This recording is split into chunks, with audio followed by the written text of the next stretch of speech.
All right, guys, here we go. Pardon My Jerk podcast coming at you for our day 2 coverage, day 3 coverage. I don't know what you want to call it, but this is our rest day for individual competition. And Dunc is back. We're here to talk about the games. What's up, Dunc? What's going on, everybody? Been a while. Welcome back, man. We missed you. I'm sure our small contingency of listeners missed you. I was trying not to blow the lid on all the excitement going on in your life, but perhaps you want to share your exciting story. Yeah, so I had a kid. All right, man, moving on. No, I had a kid. It was a little boy 2 weeks ago. I think he's actually 15 days old now. So turns out that takes up a lot of your time. And been struggling to be able to get on here. So it is truly underrated. I don't think you truly appreciate the severity of the medical procedure that a woman experiences having a child until you observe them have a child. Yeah, and then if anything goes wrong, it's just 1,000 times worse. Right. But it's like, just to observe, like, it's like, obviously you develop an immense amount of respect for your partner when you watch them have your child.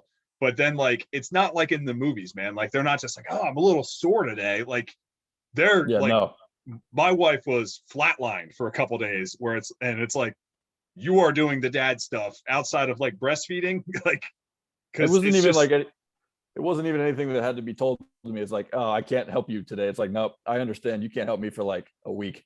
Right. After what I just watched. It's like, yeah, I don't, you take care of what you need to take care of. Yeah. I was like, you don't even have to lift a finger. No, I'm glad you guys, though, seems like you figured out the sleep schedule thing faster than we did. It's been since the first 2 weeks when I was off work, the sleep schedule was fine. The sleep schedule when I got back to work has been not as great. And he's not been quite as cooperative with sleeping the last few days too. So, yeah, that's gonna come and go. Oh yeah, it's not been terrible, but I'm excited for you, man. I think you're gonna be an amazing father. Appreciate it. Okay, so we had an off day today, so not a whole lot of developments in sort of the competitive landscape of things. But I would say no shortage of stories that I want to talk about. I have a little bit of housekeeping that I want to address from last night's podcast. There's a few things I want to talk about. First and foremost, sort of reflecting on what I said in last night's podcast. I felt as though I was a little too critical.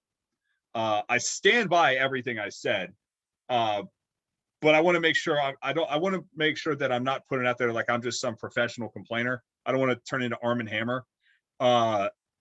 I want to be very clear. Like, I loved day 1 of the games. I thought it was absolutely fantastic. Sometimes I look at things with just possibly a little too much of too critical of an eye. I mean, we were discussing my opinions on things in the podcast, but by and large, I thought everything yesterday was fantastic. Loved the pace, loved the events. I thought the totality of the test was fantastic. The men's field is immensely exciting. So I want to make sure I touched on that. Yeah. I've got a few takes just to kind of recap since I missed yesterday. Yeah. So event 1. Hold on. We'll get to that. We'll get to that. I'm sorry. Okay. The other thing I want to touch on before we get rolling, is the Danielle Brandon story. So we mentioned last night, I was like, what the fuck? Danielle Brandon's going to run in a heat of 4 when everyone else gets to run in a heat of 10. What is this? Right. Have you heard this story? I mean, I feel like I knew why she ran into the heat of 4. I guess maybe I'm just dumb. So the story goes, from what I've heard, is Danielle Brandon was going to run by herself. And apparently, from what I've heard, Sam Briggs stepped to the plate and was like, that's not right. I'll run with her. And okay. No, I didn't hear this story. Yeah, so Sam Briggs was like, that's not right. Like, she should have somebody to run with. So Sam Briggs stepped to the plate and decided to run with her. And then I guess Laura Horvath and then Turi Helgadottir also stepped in to run with her, which is amazing. I'd probably put that on like my dream team of all time, like best stories in the games ever. I think that's so incredible. Yeah, I mean, it's a tough situation she's in just because like she's done nothing wrong, but it's also CrossFit really is kind of their hand is forced with this. So Yeah, but it's just yet another example of how CrossFit does not deserve Sam Briggs. no, that's 100% true. That woman is a goddamn global treasure. She's like every time you get like a behind the scenes story from Sam Briggs or just something she puts out, like that she's like the epitome of leadership. She's the epitome of accountability, of character. Like she is such an immensely impressive human being. Yeah, you know, I agree. Knowing full well she was going to go out there and get her ass kicked by Danielle Brandon. Oh yeah. Well, Sam Briggs knows she's not a sprinter, so right. He's just like, maybe I should just get this over with. Maybe not get beat by 9 other people. Yeah, right. Maybe it won't look as bad if I only lose to 3 people. And then one last housekeeping thing. So I guess tell me about the Tim Paulson situation. What did he put out there? So evidently he just has like a major stomach flu, something like comparable to what Haley Adams had last year at the games, according to him. Now it could be false. Like I don't know, he could just be being dramatic, but he's not just going out there and throwing up a major stinker without any like real reason. So, well, yeah, he's just surprised me and just like I knew Tim Paulson was going to be an immensely strong athlete, especially given the events that we were given. But like event 2, I was like, well, he should be at least in the top 20, and maybe he was. I don't know, but I mean, I guess we can corroborate that. But I just would have thought like heavy thrusters, he's going to be able to mix it up a little bit. But that workout was rough. But just watch that. That run was I mean, it wasn't going to be a strong event for him either way, but I'm watching him like, whoa, dude. Well, there was a couple people that were like that though too. So, well, Scott Panchik has 2 torn ACLs, so he has that's true. Little bit of an excuse. Reason. And yeah, Colt Mertens. I was waiting for you. Poor little guy. Colt Mertens though, he did say something today. He did Sevon's podcast again, and I listened to it today. It was only a 40-minute one, so I went through it, and my opinion of him has not changed at all. I actually probably have a lower opinion of him than I even did before. But he did say one thing. They were talking about the cuts, right? Okay. And Colton Mertens is like, he goes, if I'm in 25th place, fucking cut me. He goes, I'm not going to win. And he goes, I don't give a fuck about the 25th or a 30th place. I sucked. I don't deserve to be there. Send me home. I was like, all right. I respect that. Yeah, fair enough. And that's the thing. That's kind of the thing. I think it's a little bit of a harsh truth, but it's like anybody that's upset about getting cut when they're outside the top 30 after 9 events, it's like you were never there to win to begin with. If you're going to sit here and whine and complain that, oh, I deserve a shot at getting 27th place, like, come on, get out of here. I don't think anybody has any reason to complain about cuts this year. Just the way they did it the first time was just wrong. I think they fixed it this time around. This is a much better structure. I was thinking about it too. I guess, we talked about this before. I just don't like the way when you cut to 20, what it does to the point spread. Now it's definitely better than 10. Oh yeah, definitely better than 10. I would never go below 20. I think 20 can work. But what I was thinking about is, so after Friday night, we're going to cut down to 30. Then they have one event 10, which I believe is the running and toes to bar event. And then they're going to cut to 20. So we have one event that people are going to be fighting for their lives for. Could be interesting. That's pretty cool though. But it's not like we're fighting for the top 10. There's a much larger field that's going to be able to make it to like the final day. You know what I mean? Yeah. So like all the established athletes should be established at that point, unless you're like the couple outliers could be like Chandler Smith trying to fight back from a bad first day, or like guys that you would expect to be in the top 20 should be in the top 20 at that point. Yeah, it's like at that point you've had an opportunity. The wheat has separated from the chaff, so to speak. And we've already had a much better barrage of events workouts than they did that first year they did the cuts. So like Right. you can't just be like, oh man, we just ran 10 times and I got cut. I didn't even get to lift the barbell. They've done a better job of spacing out the workouts this year. The barbell, we'll see what's coming tomorrow. And Dave gets in this every time there's cuts. Dave gets in this argument of like, you're going to cut down before the strong people have the opportunity to prove their strength. We haven't put any weight on the bar, right? We haven't done a strength event, right? And Dave's like, there's other ways that we believe you can test strength besides doing a 1 rep max. My only issue with that is the people that are going to be doing the 1 rep max snatch will not be the best snatchers in the field necessarily. There are going to be better snatchers in the field that will not be there, that will be cut by the time we get to that bar. So yeah, but those guys are typically in this sense, those guys are the specialists.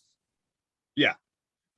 But as opposed to before, where we had a bunch of guys get cut because of running, and then it was just even the well-rounded athletes that were stronger got cut, as opposed to just the specialists.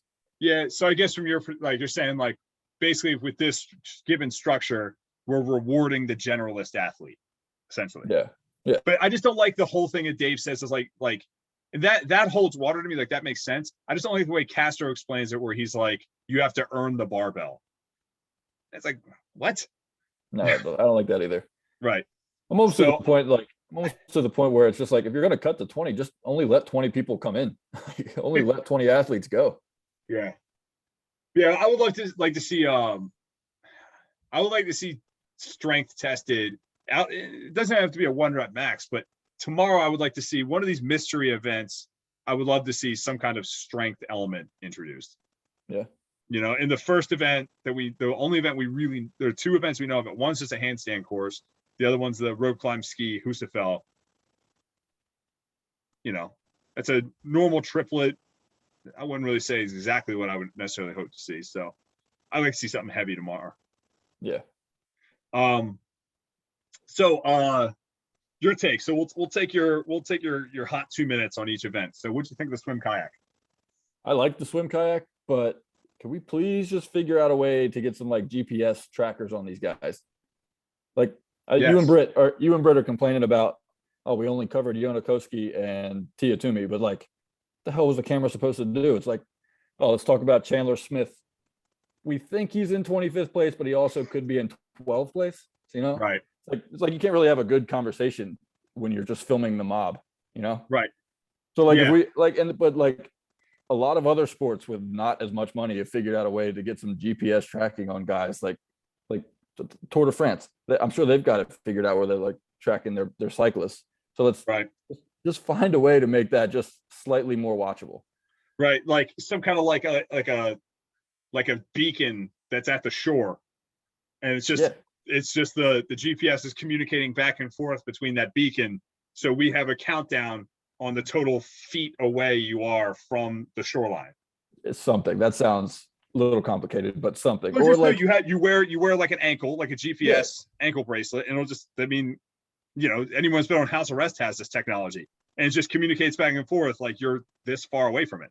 Right. Because I think the swim kayak was essentially just paddle across the lake. Yeah, that's all it was. But someone where we can get a live update on like where everybody is in relation to the field, or at least the top 10 on each, or like the top 20 total. Or they can show a computer screen with like the list of the people's names and like a dot on where they're at, like something like that. Yeah. You know what I mean? There has to be a better way. Yeah, like you guys are complaining about the commentators, and it's just like, what the hell? What are they really supposed to do? Like they can't just. You have no idea, because even if you did look at the mob, they're so like spread out and kind of like the angle to which the camera is like you don't know who's in front of who. Like half the time. Well, especially in the swim, you can't really see who's who and all that, And I mean, at the very least, why couldn't they just give them different colored caps? No, they did that before too. I don't know why they couldn't do that this time. Like you could come up with 80 different combinations of some sort of cap to be like, hey, we'll give the announcers a legend, and the polka dot with the red polka dotted cap, that's whoever, like at least do something like that. Yeah, or like maybe there has to be a better system, right?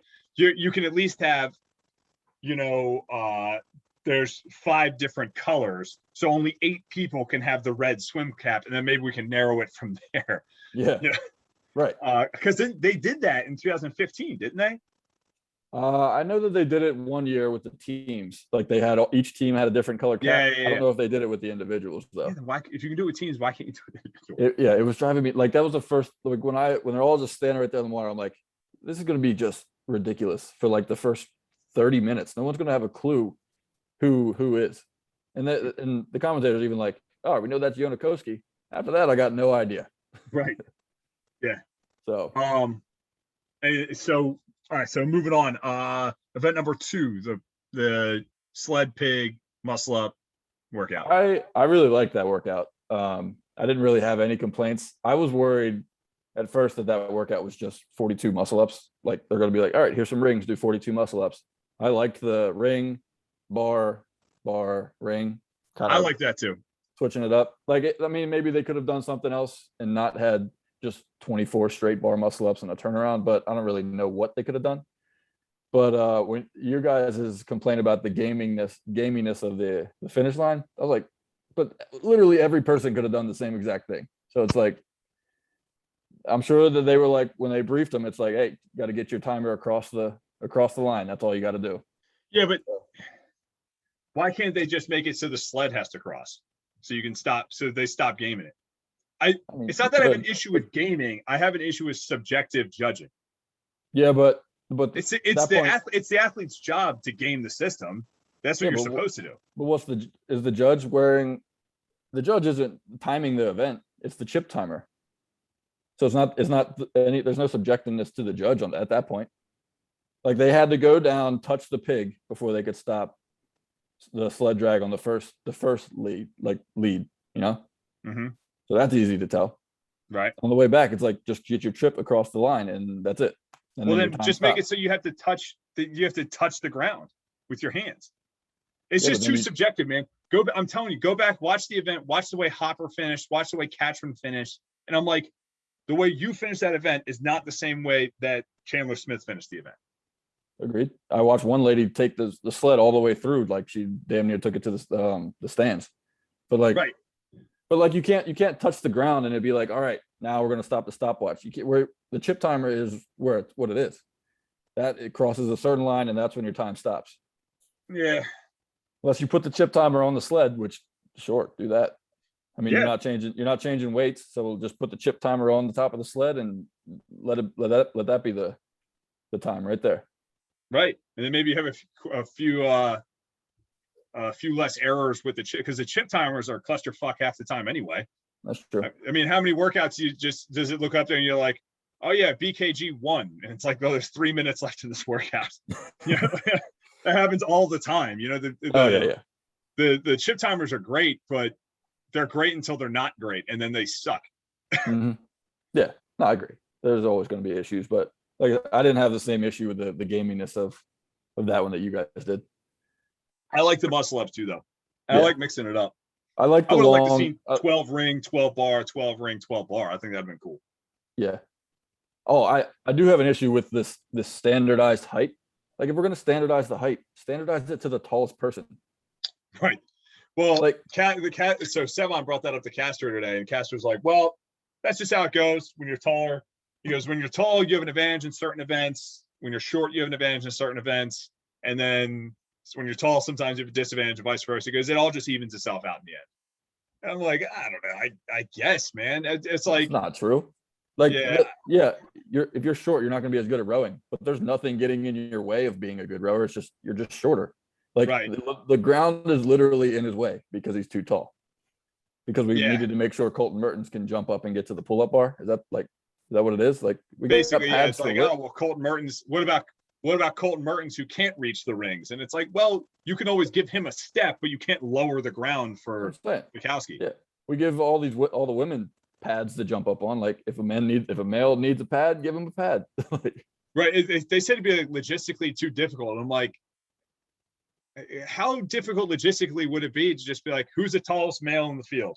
Okay, we're going to measure you for the ring, for the rings and the bars, and then everyone else can just use a step if they need it.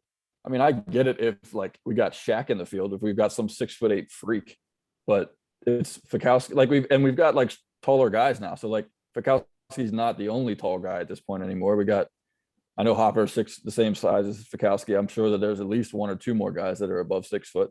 When I was watching Luka Dukes run, I'm like, is this dude 7 feet tall? He looks like he looks like Mark Gasol out there running. And I'm like, so I look it up and he's like 5'11". And I'm like, dude, you look like Sasquatch compared to all the rest of the guys in the field. He's also just like this big burly man. Like, yeah, you look like he's like hairy and shit too. Yeah, you looked out of place. Event 3, what'd you think?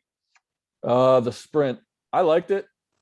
I was like impartial at first because I don't like the visual aesthetic of running in a back alley. But it's like, all right, let's either go to a track and run, or let's that ending kick where we can like run into the stadium and like get the crowd really going. I think that outweighed it like in a positive way more than it would have been. Like it was more exciting to see that than it would have been to have them just run around a track and it looked more appealing the entire time. Right. I mean? I like the whole, like everyone was on top of each other. Like all the fans were like right there. I really enjoyed that. The turn was kind of tough. The only reason, I love that. That was probably my favorite event of the day. Actually, I know that was my favorite event of the day.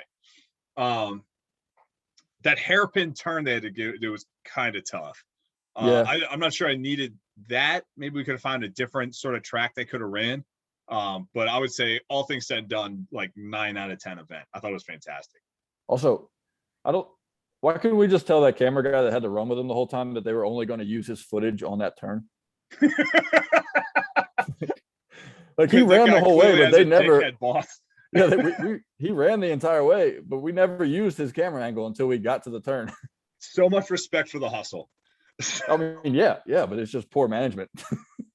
Oh man, that dude was definitely an intern. He's like, what? You'll give me a free pair of NOBULLs? Sure, I'll run all day with these guys. And the best way, like he had to get it like the camera high enough to be above the fence, so like he's running like with his arm up in the air like this. Yeah. Any other takes on that one?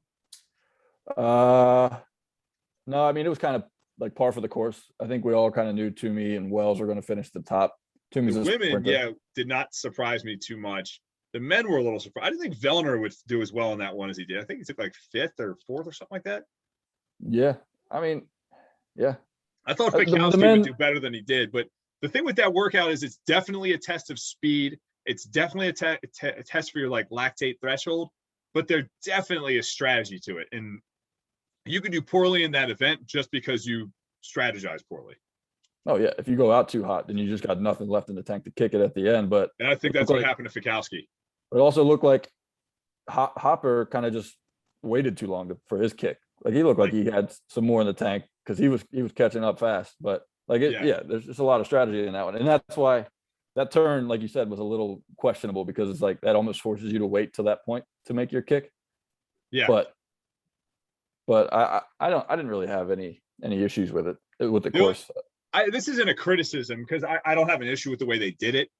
However, it would have been cool if they did something like we're going to take the top 10 and put them in one heat together. Because I really would have enjoyed watching Wells, Brandon, and Toomey run against each other. Yeah, I heard you guys it's like, hey, let's just do a practice run like for seeding. But it's like, I get it with the cyclocross in 2017. That's an actual course and it's like a longer event. But like you can't, if you're going to run like a practice run, you already know who's going to win then for the most part. Like, it's like an Olympic weightlifting event. It's like, all right, well, we know what these guys are going to hit. So it's basically just don't mess up. Yeah, I would have no issue. That was Britt that said she wanted that. I never said I wanted that. But yeah, I see what you're saying there. I'm just saying, I don't really have an issue with the way they did it. Maybe something like where like they make it like a 50-point event for the first event and then a second 50-point event or something like that. If you take top 20 or something like that. You just got to be careful. You do have to be careful with like punishing people for winning. Like that's a tough line to sort of toe where like, since you won, you now have to do more volume than everyone else did. Oh, yeah. You know, but I think that would have been cool.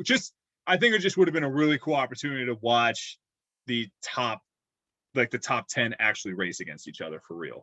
Yeah. You know? No, I agree. You could do like a 50-point event where it's like, all right, you got it. Here's your rate, your 50 points. You either race to get in the top heat or the bottom heat. And then but each person still has to run again. You know what I mean? And then event 4, this was probably the one I don't know. This is an amazing affiliate workout. I did not like it for the CrossFit Games. If they program this in affiliate, I'm like, wow, this is amazing. But I did not like it as a Games event. It needed to just be a different rep scheme. 10 to 1, it's just such a long workout, and especially with just like two lifts. It's like, yeah, we clearly saw that it wrecked everybody. But like, it's like watching, what was it, Mary from a couple years ago? It was just like boring, monotonous. It was just like you kind of knew who was going to win, or like the top athletes were after like the first few rounds, because once you got to 5, it was like that's when the workout got easy. Right. You know what I mean? Yeah. So like if you can get through like 7, 8, 9, then the workout, you pretty much know where you're going to be at that point. Yeah. Yeah, but I think that was their attempt at making it a more entertaining workout, that 10 down to 1 rep scheme, because you're like, oh, it's going to be tight. Once you get inside of that 5, it has to be a sprint or you're going to lose your placing, because everyone's going to start sprinting after the round of 6. That's true. No, I mean, the workout was fine. It was just boring. I just don't like wall walks as a Games event. I just don't think they belong in the Games. It's just like one of those events. I just don't think it's a good event to see. It's like, I'm not. I have a few movements I'm just really not big on being in the CrossFit Games. Like I don't really like wall balls in the Games, at least not at 2014. Yeah. Normal double unders I'm not really crazy about. Burpees can be good in the right context, but I'm not really crazy about burpees. I'm not crazy about stuff in the CrossFit Games that's like stuff like your average person can really do, even if they don't even do CrossFit. There's a better way for me to say that. I'm having a hard time articulating how the real way I feel about it, but that's kind of where I'm at on that. I feel like, I mean, that's a tough argument to make after watching that and then seeing how messed up all of the athletes were. That's fair. I mean? That the wall walk thing, I'm like, it's just not super relatable. It's not very entertaining to watch. It's just like, yeah, I know your shoulders are absolutely destroyed, but that's really what any event where like the announcers are like, okay, you need to pace this like you're going to do 100 reps of it. It's like, that's not going to be an entertaining move. I kind of wish they would have done it like the teams did it today. So it was just like teams did it today. It was 5 rounds for one pair of 5 wall walks, 5 thrusters, and then 5 rounds of 7 and 7 for the other pair. But it would have been cool to do like, all right, you're going to do 5 rounds of 7 and 7 wall walks, thrusters, and then like change it up to another movement for that second 5 rounds, just to change it up, change up the.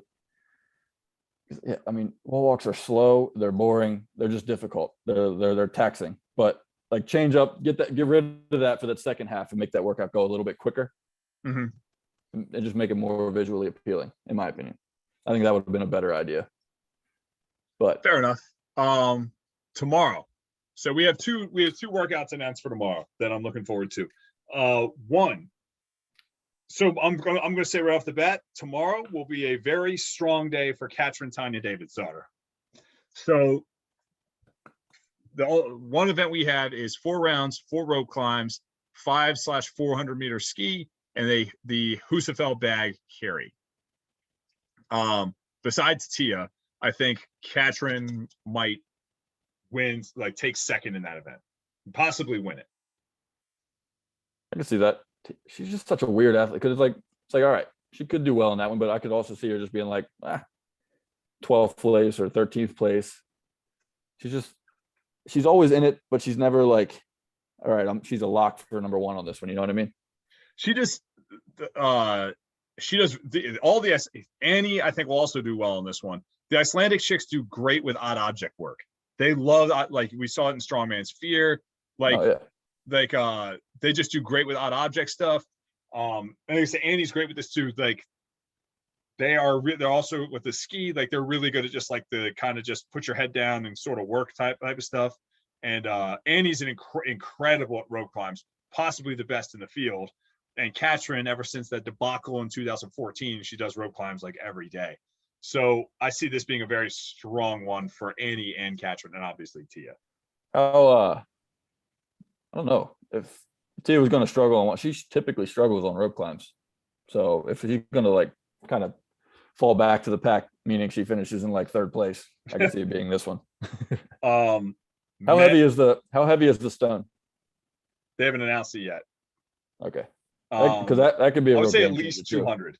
I'm going to say for the men, at least 200. For the women, maybe 125 to 150. But it wouldn't surprise me either if Castro was like, it's a Houseofel, so let's make it like a weird weight, like 278 pounds or something like that. How do you feel about because Houseofel, it's a rock, yeah, but they're just using a bag, right? It's Rogue doing their simulation of a Houseofel Stone as a sandbag. So the Houseofel Stone, I don't want to bastardize the story, but it's like this legendary sort of stone from Iceland. It's like almost a ceremonial event in strongman. It's held with a high level of respect in the strongman community because there's a whole legend behind the Houseofel Stone. It was like this stone. I want to say it was like a famous stone that was picked up on a beach in Iceland, type of thing. I mean, there's a whole bunch of like legendary stones in Iceland, and that's one of them.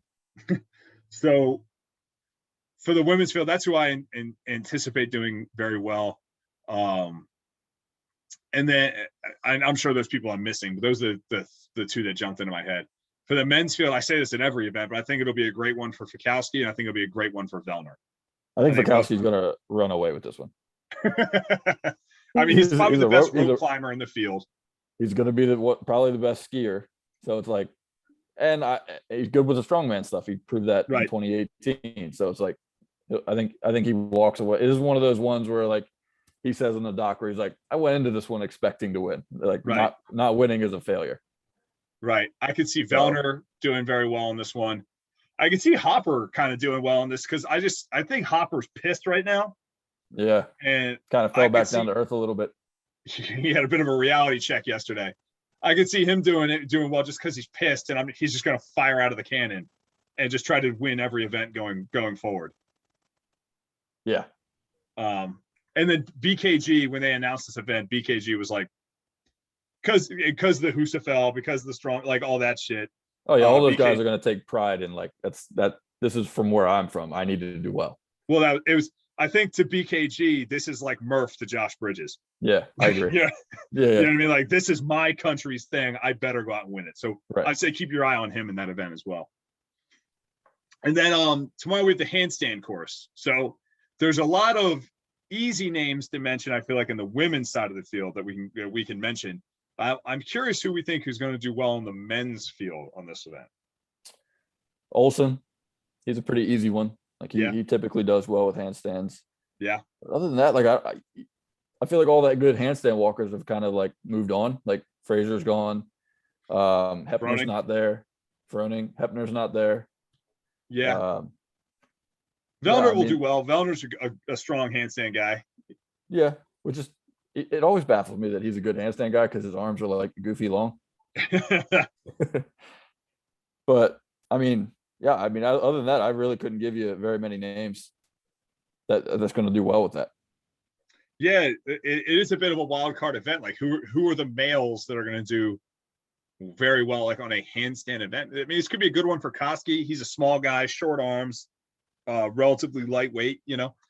But this could be one of those ones where like someone just comes out of nowhere and just takes it. Like Oldest Upanix, it just happens to be really good on the handstand course. Oh, I'm sure there's going to be quite a few names like that. I want that. I'm tired of the handstand walk course. To me is like the 1 rep max snatch. It's like we've done it before.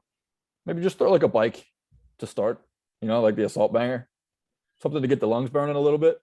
Right. Well, they did it in regionals that year where it was pistols, handstand course, muscle ups, handstand course, back and forth. That was a pretty cool event. I just don't want to just see the handstand course because it's like we already know who's good at this for the most part. Maybe not as much this year, but like we've already seen it. Add a little something to it now. Make it harder than just the handstand course. Yeah. Are there any obstacles that we haven't done? We have stairs, ramp. They've done like around obstacles before, which is kind of cool. Yeah, I think they showed the video of it already, and I think it was just the stairs, the bars, the parallel bars. Right. Well, to be fair, Castro, par for the course so far has been Castro is going to show you the event, but not really. Yeah, so for all we know, that workout could start or end with an echo bike or something. I hope so. I'd much rather it start with the echo bike though, because like if it ends, it's just, of course, that'd be a kind of a fun way to end. It's like a full out sprint. It'd be kind of fun. Yeah, it probably wouldn't work there because it's like if you beat everybody by 30 seconds because you just happen to be a good handstand walker, you're just gonna like, sit on the bike and just look around you and be like, yeah. Women's side, obviously Katrin, Brooke Wells. Brooke Wells is strong. Danielle Brandon's great on her hands. Could be an interesting. I know I'm forgetting some women. I think Haley Adams is good on her hands. Brooke Wells, Mal O'Brien, and Emma Carey are both going to do well with that one. Oh yeah. Mal O'Brien, that was the one I wanted to talk about. My brother, Danny Spiegel. Danny Spiegel, yep. Danny Spiegel's great on her hands. But Danny Spiegel, I'm curious how her shoulder stamina is, right? Is she still going to be great when she starts to fatigue? They've done a handstand course at Wadapalooza it wasn't a handstand course. It was like a handstand, it was like a half a handstand course and a heavy snatch. So something similar, but she won that one by like a lot. Okay. So, and then there were some heavy hitters that year too. But yeah, not really a whole lot of information. I've been diligently checking to see if anything is. I mean, we might get a release after the recording of this podcast, but we really don't know very much information about tomorrow, considering we start in like 12 hours. I kind of like it though. It's like we've got something. We kind of know what's going on. Like, what is that? Is that 2 events for tomorrow or 3? We kind of have 2 events. Okay, so you're probably thinking what, 4 events tomorrow? Maybe only 3. If well, one of them's Castro said everyone's going to get 9 events. Oh, so okay, that's what he said. So potentially there's 3 events. That's a big onion hanging out there. 3 full events tomorrow. At least 2. Well, you said if there's only 1 event on Saturday before the cuts. Oh wait, no, you said everyone gets 9 events. He said everyone gets 9 events, which makes sense because he said if after event 10 on Saturday they're cutting. I really hope I'm not fucking this up because I'm going to really sound stupid. Yeah, I just checked again. They still haven't announced anything, so could be a fun day. Yeah, I'm looking forward to it. I kind of wish my baby would have waited another week so I could have been off. Yeah, and he came a week early too. No, he came like 3 days early. Oh, okay. 2 things I want to talk about, then I want to get out of here. And we're just gonna, I want to give some shine to the Masters. But we're just gonna do that tomorrow because I don't want this to go too long. 2 things I want to talk about. One, first year, and we didn't talk about this last night. First year of NOBULL as the title sponsor of the games. What do you think of the athlete uniforms? I like them more than I expected to. I expected that I would. I don't think there's nothing flashy, but I didn't expect it to be anything flashy. I'll say what I like first. I think when you go too flashy, it makes the CrossFit Games look a little too much like a carnival. Right? Okay. So like the Reebok when we were in California was too much for you. Sometimes the purple and the green and the yellow. And we've talked about this on the rewatch podcast that we do. There were strong years and weak years for Reebok. And sometimes I think Reebok would go a little too flashy. And I think it sort of mitigates the games a little bit. It looks a little too, they're just having a little too much fun with it. When it's like, if I like the low-key uniforms kind of making it look a little bit more of like a legitimate sport. Everybody looks the same. It's a little less mixed and matched. It's a little bit more serious. I like that. Yeah. Now there's the flip side of it. It's like, it's black, white, gray. Yeah. Everywhere. Black, white, gray. You know what I mean? You might get a little OD green splashed in here and there, but it's black, white, gray. And you can go, I think, muted colors without it being, you know, I get what they're doing, like this industrial contemporary type of thing. It's okay. I think it's fine for the first year. I think there definitely needs to be some changes going into year 2. Yeah. And I'm with you too. I'm not a big NOBULL Shoes fan. although athletes are posting photos, looks like maybe there may be some new bulls creep into the surface. Some not the same old shoe, just in a different color. I mean, like actually like different shoes. Look, man, we can't be the only ones that think those shoes are boring. And the more athletes they're going to sponsor, the more athletes are going to give them a piece of their mind as far as what they want in their shoes. Yeah. It's funny, like after the Reebok thing, everybody that doesn't have a shoe deal is wearing Reeboks out there. Oh, yeah. Every single Masters athlete was wearing a pair of Reeboks. Really? Yeah, basically. I saw somebody, I think, I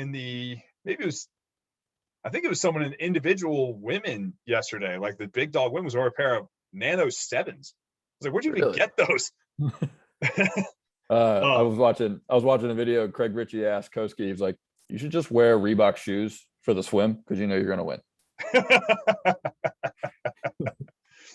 Yeah. And then the final thing I want to talk about today, it's kind of been kind of irking me a little bit. It's been a bit of a gripe. I'm going to go old school CrossFit guy real quick. I'll tell you, I'm a little disappointed in the way CrossFit's been operating here a little bit lately.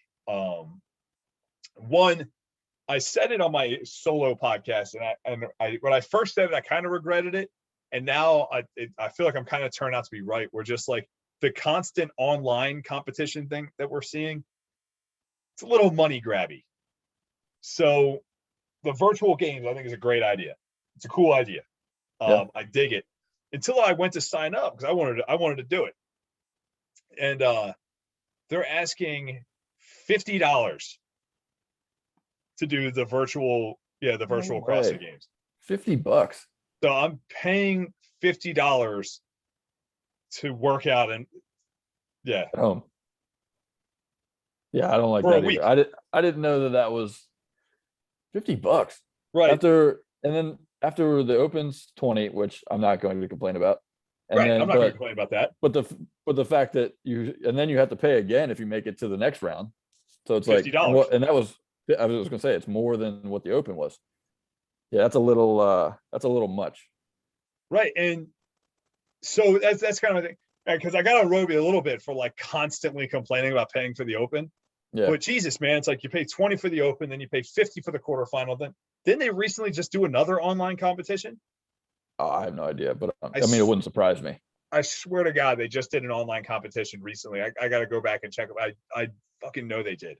So that competition was a minimum of $20, probably $50. Yeah. And then now we have the virtual games. They're asking for another $50. Like, come on, man. Like, I know you're giving me the T-shirt, but like it's kind of like you're just constantly kind of after it. You know what I mean? Right. Yeah. It does. It is a bit much, and like, yeah, you're paying for probably what 10 workouts in a T-shirt. I can see paying a little bit for it, but not $50. Like, make it like 15, 20. I've said in the past for like the Open, I'm like, I would pay $50 for the Open, but I would gladly pay $30 for the Open, and if I got like a T-shirt out of it. Yeah. You know what I mean? But I mean, you can tell that'd probably be tricky because that's a lot of T-shirts. I mean, you can tell like Rosa's a businessman, so like he thinks about the business aspect of CrossFit is like more apparent now. Like, whereas Glassman was like, all right, nutrition, fitness, that's really all I care about. Pay you $20 for the Open, and then after that, it is what it is. Which is an excellent segue into my next much bigger point, in that Monster Energy drink is a sponsor for the CrossFit Games. What the fuck, man? Come on. And this is coming from a guy that drinks Reign energy drinks almost every day. Well, Reign is also a sponsor because they're owned by Coca-Cola. Okay. Monster and Reign are both owned by Coca-Cola. So the company that Greg Glassman fought in Congress for a decade, fought Big Sugar. This initiative moves into like, yeah, but they have the same color money as everyone else. Like, I mean, I don't know. I don't have an issue with it, but you're going to see that if they're trying to grow, like they're going to just, if people are throwing money at them, they're just going to go for it. No, that's bullshit. And you shouldn't just take money from whoever's offering it to you, because at the end of the day, you got to stand for something, man. And it's like, I have no problem with CrossFit being run as a business. That you can't help people if you're not making money. right? We can't grow if the games are losing money. The games can't expand, and they can't therefore put CrossFit in front of more eyes, right? No problem with that. But you have to stand for something as a business, and you have to cut the line off somewhere. When you're taking money from Coca-Cola, come on. Yeah, that's tough. Like, because I'm not so naive as to be like, oh, well, CrossFit started out as this grand experiment, and now it's just become some sellout business. It's fine. I have no problem with them trying to make money, but like, when they go to the field tomorrow, the soccer field type setup they have, look in those stands and look at how many different sponsors are back there. You know what I mean? You have Thorn, you have Whoop, you have Rogue, you have like there's every different grandstand has a different sponsor for it. I don't think, and furthermore, to further exacerbate it, as soon as every athlete finishes an event and they're on the field, what's handed to them as soon as they finish? I don't know. A fucking Monster energy drink can. Now, if you didn't know this, those cans are full of water. So I did not know that. So there's a few athletes that finished events and they cracked open a Monster can and poured it on their fucking face. Which when I was watching, I was like, what the fuck? But so they're full of water, but now it's like, I don't give a shit that it's a sugar-free flavor can. Mm-hmm. Like, we're sending the message out there, like the athletes are all drinking Monster energy drink. Come on, man. Like, you got to stand for something as a business. You can't just take money from anybody. And I don't know. I don't necessarily agree with it, but I don't agree. I don't blame them for trying to go and get all the sponsors that they can. I don't know, man. Like the NFL doesn't take. I mean, it's probably a bad example because they're probably their biggest money giver is a alcohol company, but it would be like, like the NFL accepting money from like Marlboro. Like, you know what I mean? Like, this is, but worse, because this is how CrossFit has fought big sugar. Like, that was their stance. We are an elegant solution to the world's most vexing problem, and that's chronic disease. And now we're taking money from probably the world's worst offender of causing chronic disease. It's different ownership now, though, man. That's bullshit. That I get it. Like, I have no problem with CrossFit being ran as a business, but there has to be core values to your business. And I think this is such an egregious infringement upon that. And I stand by every fucking word I said. Okay. Yeah, I mean, you're like totally fine with it? That doesn't bother me. I mean, they're not partnering with, I don't know. I enjoy a Monster here every now and then. So, but like, I would have an issue if they're partnering with like Skittles or like candy companies. What's the difference? It's the same thing. I know it's the same thing, but it just looks different. Like, Monster sponsors a lot of different like fitness. I think Monster is a part of like strongman. I'm sure that they're in with like soccer and a bunch of different like athletic sports. Monster's involved in like a lot of stuff, like in like auto racing and that type of like dirt bikes, BMX, extreme sports like skateboarding, like truck racing, auto racing, like those type of things they're involved with a lot. So I see the crossover appeal, but it's like, there has to be like I wish we just had someone that was like kind of the in-between of Greg Glassman. Greg Glassman was a visionary genius that just looked like in a lot of ways he was an asshole away from the business. And it's like Rosa seems like a great businessman and seems like a good dude, but like, I just don't like people that compromise on their core values in that way. And it's like, if we're willing to take money from Coca-Cola, where does it end? Because it's the same thing. What happens when Captain Crunch is a title sponsor for the CrossFit Games? Yeah. Weren't you okay with Reign being a sponsor for the games though? No. I feel like we've had this conversation and like we were excited that Reign was like once they started bringing in these sponsors that we had a conversation about, like, it's good that like they're signing on to these and like they're getting sponsors. And the whole point of backing the CrossFit Games is the CrossFit Games is this like nuclear weapon for brand awareness for CrossFit, right? But if you remember those old, we were like, we're going to sink all this money in the CrossFit Games because we're going to make it this sport that ends up on ESPN and people watch, and then they see that, and then on Monday they go to a CrossFit gym. And now, like, we're drawing a hard line. This is not even close to the same thing. You know, like they're drawing this hard line of like, this is we're just trying to grow the sport. This has nothing to do, because the whole big thing is like, we want to support the affiliates, support the affiliates, support the affiliates. If you're taking money from Coca-Cola, that is a way of saying, I don't give a shit about the affiliates, because you're saying, I don't give a shit about the affiliates message that they're giving to their members.